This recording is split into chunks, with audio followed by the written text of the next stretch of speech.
Hello friends, कैसे हैं आप सभी। आई होप आप अच्छे होंगे और अपने एग्ज़ाम की तैयारी में लगे हुए होंगे। मैं भी आपको ईवीएस करा रही थी। हिंदी का मैंने एक एक सिलेबस के अकॉर्डिंग एक एक टॉपिक को एक एक वीडियो में आपका एकदम कॉन्सेप्ट क्लियर किया हुआ है।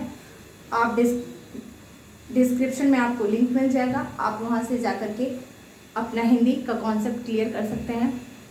मैंने स्पेशली आपको जूनियर लेवल के अकॉर्डिंग तैयारी करवाई है, क्योंकि मैंने आपको जो भी प्रोवाइड किया हुआ है मटेरियल, उससे आपका जूनियर लेवल के लिए एकदम बेस्ट मटेरियल है।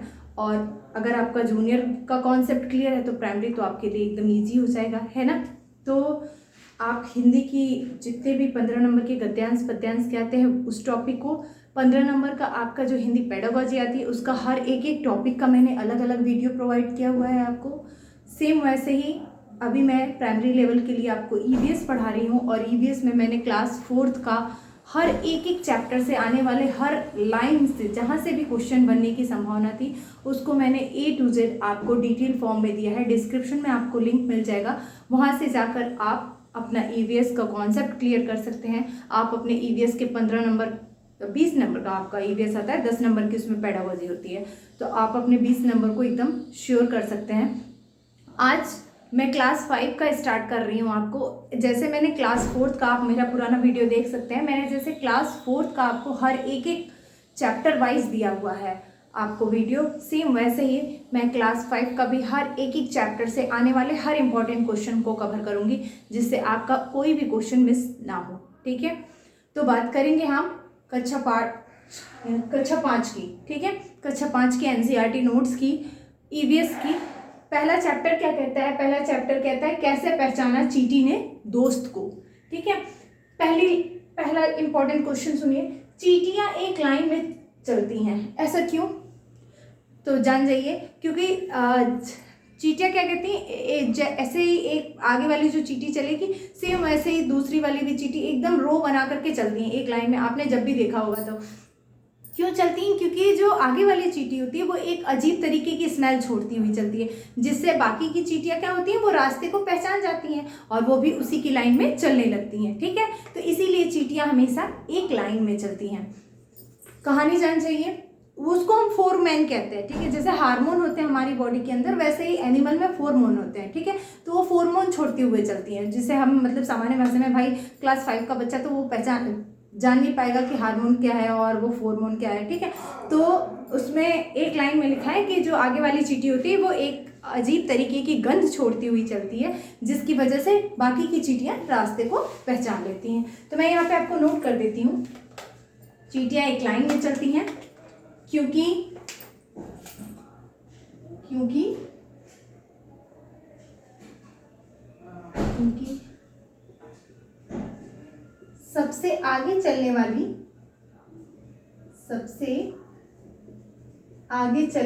चींटी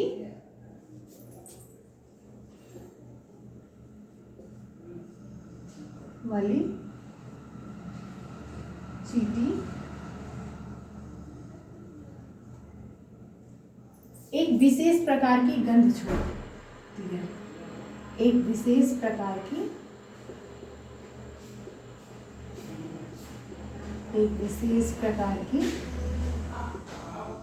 गंध छोड़ती है,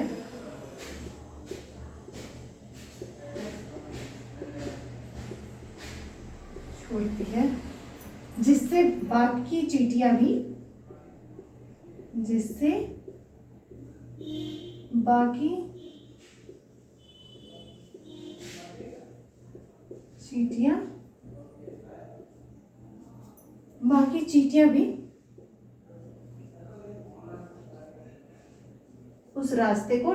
उसी रास्ते पर चलने लगती हैं, जिससे बाकी चींटियां भी रास्ते को ढूंढ लेती हैं। सॉरी, चींटियां भी रास्ते को ढूंढ लेती हैं। ठीक है, तो ये तो हुई चींटी की बात। आगे इस चैप्टर में बात किया गया है रेशम के कीड़े की। ठीक है, रेशम का कीड़ा मैंने आपको क्लास 4th में पढ़ाया हुआ है कि जो मधुमक्खियाँ होती हैं वो सहतूत के पेड़ पे लगती हैं, ठीक। तो वैसे ही ईवीएस कहता यही है कि जीव जंतु जानवरों से जोड़ करके बच्चों को उसके इन्वायरमेंट से जोड़ करके पढ़ाया जाए, यानी बच्चे पे वो ईवीएस का जो विषय वस्तु है वो बोझ ना बने, उसे उसके वास्तविक जीवन से जोड़ के पढ़ाई जाए, ठीक है। तो बात कर रहे हैं हम रेशम के कीड़े की। तो रेशम का कीड़ा कई किलोमीटर दूर से अपनी मादा को पहचान लेता है। क्यों, कैसे पहचान लेता है भाई? वो भी उसकी गंध से पहचानता है। जैसे चींटियां एक अलग तरीके की गंध छोड़ती हुई चलती है, तो वैसे ही रेशम का कीड़ा अपनी मादा को पहचान लेता है। आपने गाना सुना होगा, तू धरती पे चाहे जहां भी रहेगी, ठीक है, मैं तेरी खुशबू से पहचान लूंगा। तो सेम वैसे ही है कि रेशम का कीड़ा भी अपनी मादा को उसकी खुशबू से पहचानता है, यानी उसकी गंध से पहचानता है, ठीक है। रेशम का कीड़ा कई किलोमीटर से अपनी मादा को पहचान लेता है उसकी गंध से, उसकी गंध से या उसके स्मेल से, ठीक है। तीसरा देखिए, मच्छर मनुष्य को कैसे जान जाते हैं भाई कि यहीं पे मनुष्य, और उसको अंधेरे में भी उसको कैसे दिखाई देते हैं, वो भी उनके गंध से ही पहचानते हैं। मैंने लाइन नोट किया है, मच्छर मनुष्य को गंध से या तलवे की गंध से या शरीर की गर्मी से पहचानते हैं, ठीक है। तो ये तो हुई पहचाने की चींटियां कैसे पहचानती हैं, रेशम के कीड़े कैसे अपनी मादा को पहचानते हैं, और मच्छर कैसे मनुष्य को, ठीक। फिर वैसे ही देखिए कुत्ते अपने क्षेत्र में किसी अन्य कुत्ते की पहचान कैसे करते हैं? उसके मल मूत्र के त्याग से। यदि मान लीजिए कुत्तों का एक इलाका निश्चित होता है कि इस इलाके में इतने ही डॉग रहेंगे, ठीक है। जैसे ही कोई दूसरा उनके इलाके में प्रवेश करता है, जैसे कोई दूसरा कुत्ता उनके इलाके में, तो उनको पता चल जाता है, जैसे वो मल मूत्र त्याग करेगा तो उनको उसकी स्मेल से पता चल जाता है कि मेरे इलाके में कोई दूसरा कुत्ता आया है, ठीक है। तो मैं यहाँ नोट कर दे रही हूँ आपको, कुत्ते अपने क्षेत्र में किसी अन्य कुत्ते की पहचान उसके मल मूत्र से करते हैं।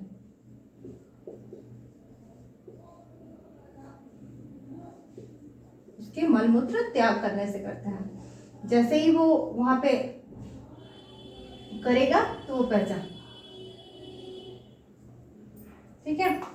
देखिए फिर से अगली बात की गई है, पांचवा जो इंपॉर्टेंट उसमें लाइन था, चिड़िया देखते समय कंटिन्यू अपना सिर हिलाती हैं। आप देखे होंगे चिड़िया जैसे ही दिखती है वो अपना सिर कंटिन्यू हिलाती रहती है। क्यों? क्योंकि जो उसकी पुतली होती है, वो आंखों की जो पुतली होती है वो ऊपर होती है, उसके सिर पे आंखें पाई जाती है ना। ये आपको पता होगा कि चिड़िया की जो आंखें होती है उसके सिर पे पाई जाती हैं। तो वो जो आंखों की पुतली होती है वो हमेशा स्थिर रहती है। वो अपनी, आप देखेंगे हाँ, हम लोग के अंदर जो काले कलर का एक बॉल है सॉरी, एक काला कलर का बॉल है, या किसी में नीला होता है, किसी में ब्राउन होता है, वो कंटिन्यू घूमता रहता है। जिधर आप देखेंगे चाहे जिधर घुमाना चाहे उधर घूम जाता है। लेकिन चिड़िया के केस में ये नहीं होता। चिड़िया के केस में जो उनकी पुतली होती है वो कंटिन्यू स्टेबल रहती है, वो इधर उधर नहीं हिलती। इसलिए जब उनको देखना होगा तो इधर अपनी गर्दन हिलाएंगे, उधर देखना होगा उधर हिलाएंगे, ठीक है। तो वो अपने अकॉर्डिंग हिलाते रहते हैं जिधर उन्हें देखना होता है, ठीक है।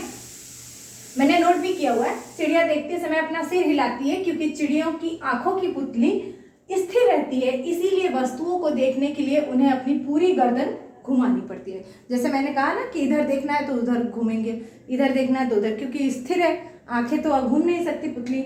मनुष्य से 4 गुना तेज देखने वाले पंछी बाज और चील, ठीक है। मनुष्य से 4 गुना तेज। इसको याद रखने का ट्रिक आपको बताती हूँ। जैसे देखिए 2 आंखें हैं उनके, और पंछियों के कितने पैर होते हैं भाई? 2 ही होते हैं, 4 तो होते नहीं। तो 2 आंख 2 पैर, यानी 4 गुना तेज, ठीक है। और जब 6 गुना पूछे, 6 गुना तेज दौड़ने वाले, तो उसमें आपका यही आ जाएंगे, बाघ, चीता, ठीक है। 6 गुना तेज दौड़ने वाले, ठीक है। ये मैंने यहाँ नोट किया हुआ है। ज्यादातर जानवर रंग नहीं पहचान पाते, ठीक। जितने भी जानवर होते हैं वो रंग नहीं पहचान पाते। जो दिन में देखने वाले होते हैं वो तो कुछ पहचान भी जाते हैं, ठीक है। जो दिन में देखते हैं, यानी कहने का मतलब जो गाय भैंस बाकी के जो भी जानवर हैं वो जो दिन में देखते हैं वो 1-2 रंग पहचान भी जाते हैं। लेकिन जो रात वाले होते हैं पंछी, वो बिल्कुल भी रंग नहीं पहचान पाते। मैंने जो क्लास 4th का आपको पढ़ाया हुआ है ईवीएस, उसमें मैंने नोट किया हुआ है कि उल्लू एक रात्रिचर प्राणी है और वो केवल काला और सफेद दिखता है, ठीक। बाकी जितने भी रात्रि वाले प्राणी हैं, ठीक है, जैसे चमगादड़ हुआ आपका, ठीक है, ये सब क्या करते हैं, ये रंग नहीं देख पाते हैं, ठीक। कहने का मतलब बहुत कम ही जानवर ऐसे हैं जो रंग में भेद कर पाते हैं, बाकी जानवर रंग को नहीं पहचानते हैं, उनको दुनिया काली सफेद ही नजर आती है, ठीक है। रात वाले को तो और भी नहीं दिखता। अगला पॉइंट जो सॉरी, जो इस चैप्टर का जो अगला इंपॉर्टेंट पॉइंट है वो क्या कह रहा है, सांप सुन नहीं पाते हैं, केवल जमीन पर कंपन को महसूस करते हैं। ठीक है, आपको ऐसा लगता है कि जब सपेरा बीन बजाता है तो वो बीन की धुन सुन करके नाचता है, लेकिन नहीं, ऐसा नहीं होता है। सांप सुनते ही नहीं है। ठीक है, उनके कान ही नहीं होते हैं, वो सांप सुनते नहीं है। वो सिर्फ जो जैसे हम बोलते हैं तो हमारे बोलने में भी वाइब्रेशन होता है ना, कंपन होता है। ठीक, तो वैसे ही जब बीन की धुन बजती है तो उस बीन में कंपन होता है, वाइब्रेशन होता है, जिसकी वजह से ही सांप नाचता है, और कोई कारण नहीं है। सांप ध्वनि सुनता ही नहीं है। ठीक है, जब हम चलते हैं तो या पत्तों की खड़खड़ाहट, इन सब के कंपन को वो महसूस करता है। ठीक है, कुछ पंछी और जानवर अलग अलग परिस्थितियों में विभिन्न आवाजें निकालते हैं। ठीक है, जैसे देखिए हम इंसान ही जब गुस्सा होते हैं तो हमारे बोलने का तरीका अलग हो जाता है, जब हम खुश होते हैं तो हमारे बोलने का तरीका अलग होता है। ठीक है, या हम जब किसी पे सिंपैथी दिखाते हैं तो अलग होता है। तो सेम वैसे ही कुछ जानवर भी होते हैं जिनके हर सिचुएशन में उनके बोलने का तरीका अलग होता है। जैसे खुशी के टाइम कुछ अलग बोलेंगे, भय के टाइम उन्हें जब किसी से डर रहेगा, किसी शिकारी से, तो अलग आवाज़ निकालेंगे, या अपनी मादा को बुलाना हो तो अलग आवाज़ निकालेंगे। ठीक, तो उन जानवरों के नाम आप याद रखिएगा, लंगूर, बाघ और चीता। ठीक है, तो ये कुछ इंपॉर्टेंट पॉइंट थे आपके पार्ट 1 से, कैसे पहचाना चींटी ने दोस्त को। कुछ और इसके इंपॉर्टेंट पॉइंट है, मैं अभी आपको नोट कर दे रही हूँ। ठीक है, ये 8 पॉइंट थे।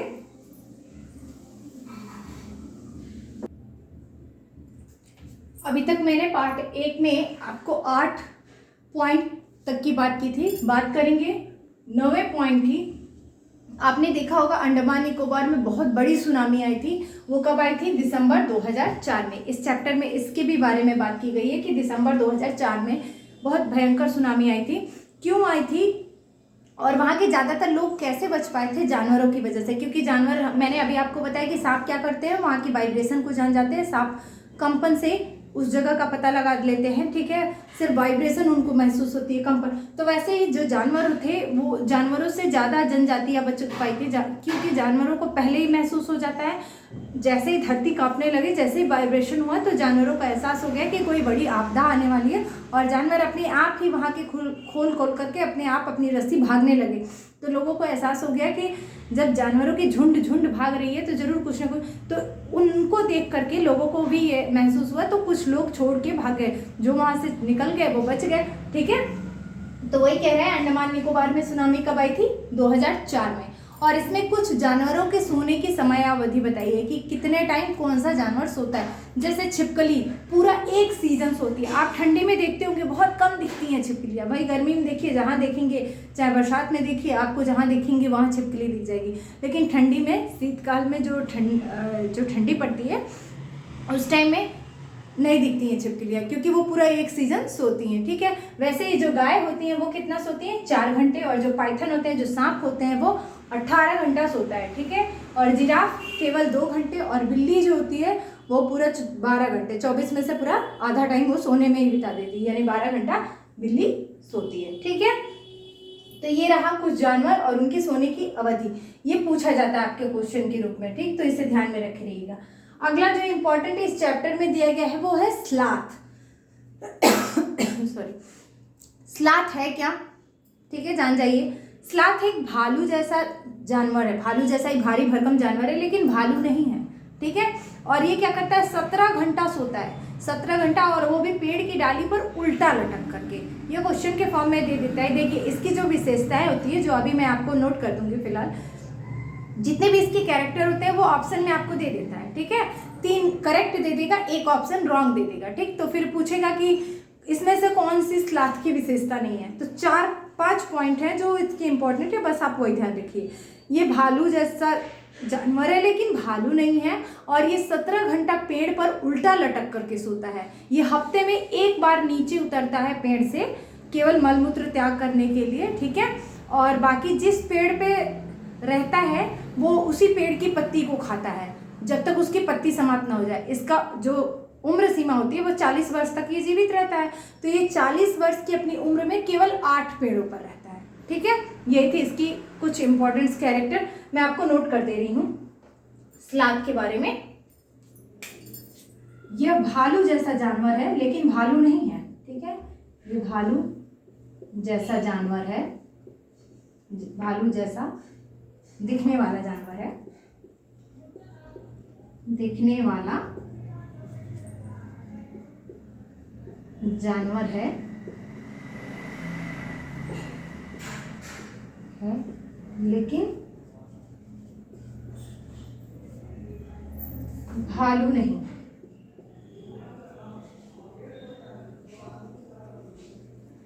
ठीक है। यह पेड़ पर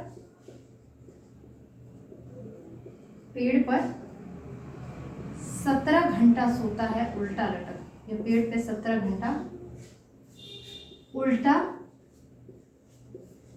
लटक कर सोता है, ठीक है। उल्टा लटक कर सोता है।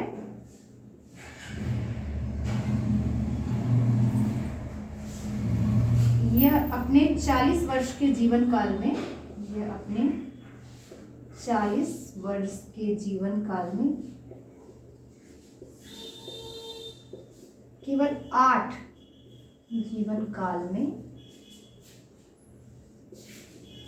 केवल 8 पेड़ों पर, ठीक है, केवल 8 पेड़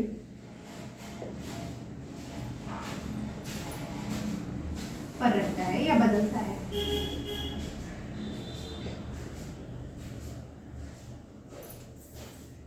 यह सप्ताह में एक बार पेड़ से नीचे उतरता है, एक बार।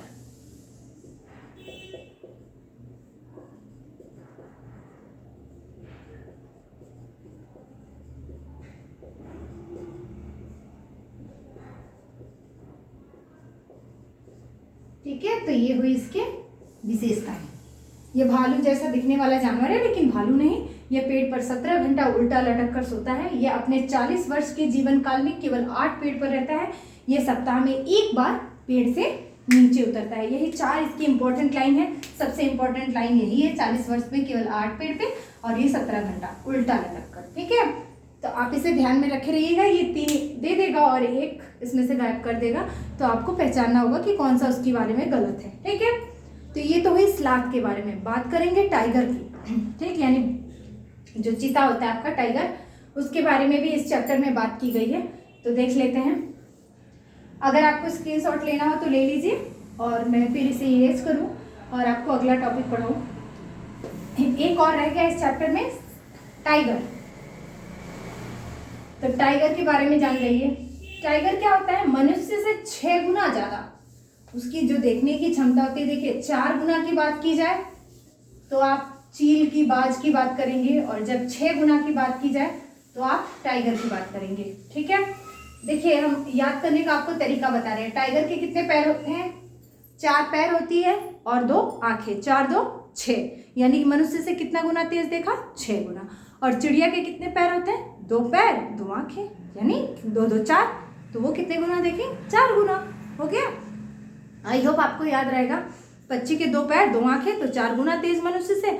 और टाइगर के 4 पैर 2 आंखें, यानी टोटल 6, तो यानी वो 6 गुना तेज देखेंगे। ठीक, 2-3 टाइगर की भी विशेषता है, उसे आप ध्यान में रखे रहिएगा। टाइगर या बाघ कुछ भी कह लीजिए आप, इसकी विशेषता जान जाइए। मैंने कहा कि यह मनुष्य से 6 गुना तेज। यह मनुष्य से, ये चैप्टर 5th में थोड़े चैप्टर बड़े बड़े हैं जिसमें से क्वेश्चन ज्यादा पूछे जाते हैं। यह मनुष्य से 6 गुना ज्यादा बेहतर देख सकते हैं। रात में भी अच्छा देख सकते हैं। ठीक है, 6 गुना ज्यादा बेहतर देख सकते हैं। देखते हैं, देख सकते हैं। ठीक है, इनकी दहाड़ 3 किलोमीटर तक सुनी जा सकती है। इनकी जो दहाड़ होती है, कि दहाड़ 3 किलोमीटर की दूरी तक सुनाई देती है, सुनाई देती है। ठीक है, एक इंपॉर्टेंट पॉइंट कि ये हर परिस्थिति अलग अलग आवाज़ निकालते हैं। जैसे मैंने अभी आपको बताया कि बाघ जो होते हैं वो अलग अलग परिस्थिति में, जैसे खुशी के टाइम अलग और भय के टाइम अलग निकालते हैं। तो वो मैं पहले आपको नोट कर चुकी हूँ वो पॉइंट। एक पॉइंट और इसके बारे में नोट कर लीजिएगा, ये थोड़ी सी भी अगर खड़खड़ाहट भी होती है ना, अगर पत्तियां भी ऐसे हिलती है ना, तो वो उनको तुरंत पहचान जाते हैं। क्यों? अपनी मूंछों की वजह से। जो उनके मुंह पे देखे होंगे, जैसे बिल्ली के मुंह पे ऐसे ऐसे मूंछें पड़ जाती हैं, वैसे ही टाइगर के मुंह पे भी होती है। तो वो अपनी मूंछों की वजह से पत्ती की खड़खड़ाहट को भी पहचान लेते हैं। नोट कर दे रही हूं मैं, टाइगर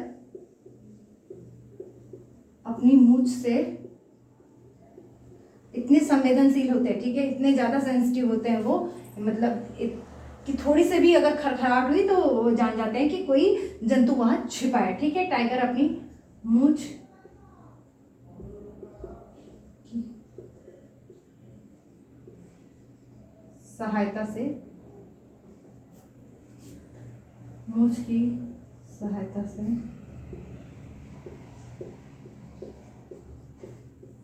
पत्ती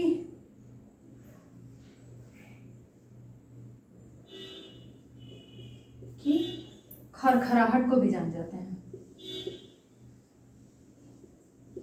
खरखराहट का मतलब कोई जानवर छिपा है। ठीक है, टाइगर अपनी मूंछ की सहायता से पत्ती की खरखराहट को भी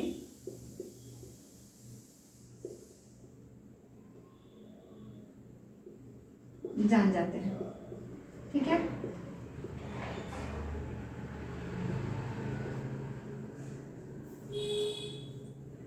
अब जान जाइए, ये तो इसके 3 इंपॉर्टेंट पॉइंट हो गए टाइगर के बारे में। जैसे मैंने स्लाथ के बारे में बताया, वैसे ही टाइगर के बारे में। और कुछ और इम्पोर्टेंट पॉइंट है जहां पर जैसे देखिए कि कुछ जगहों पे शिकार करना बिल्कुल मना है। ठीक है, या वहां पे जानवरों को आप छू भी नहीं सकते। ठीक है, तो उत्तराखंड में है एक, आपका चमोली जिले में है उत्तराखंड के जिम कॉर्बेट नेशनल पार्क। ठीक है, जिम कॉर्बेट नेशनल पार्क आपने सुना होगा। तो पहला ये आपसे पूछ लिया जाता है कि दो ही दिए गए हैं, एक केवलादेव घना अभ्यारण्य राजस्थान रणथंभौर, ठीक है, और एक ये दिया हुआ है आपका उत्तराखंड। उत्तराखंड में कौन सा है भाई? जिम कॉर्बेट नेशनल पार्क पूछ लिया जाता है। जिम कॉर्बेट नेशनल पार्क है और आपको 4 ऑप्शन दे देगा स्टेट के नाम से। ठीक है, जैसे उत्तराखंड, गोवा, दमन दीव, ऐसे Jim Corbett national park, Jim Corbett national park. और एक और है आपका राजस्थान में है, भरतपुर में, केवलादेव घना, राजस्थान भरतपुर। नोट कर दे रही हूं मैं आपके लिए। दूसरा है आपका राजस्थान भरतपुर में